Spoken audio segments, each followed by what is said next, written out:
With our instruments, we can measure billions of light years. And what we've just discovered is that all of the universe that we can see out to our horizon, because beyond that, the light hasn't yet had time to reach us, is only this tiny region of all the universe that is.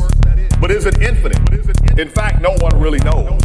But the universe may be like the surface of a ball. It has no end, but yet is finite.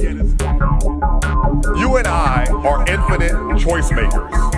We live in a field of all possibilities where at all moments we have access to infinite choice.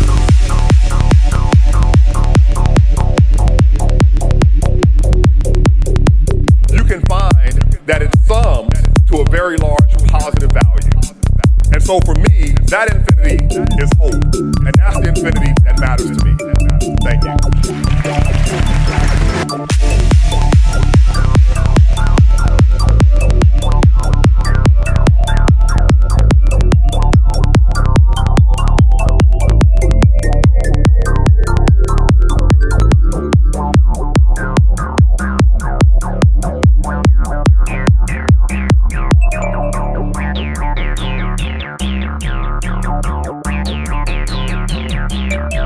Now, mathematical abstraction is one thing, the universe is one thing, and elementary particles is one thing.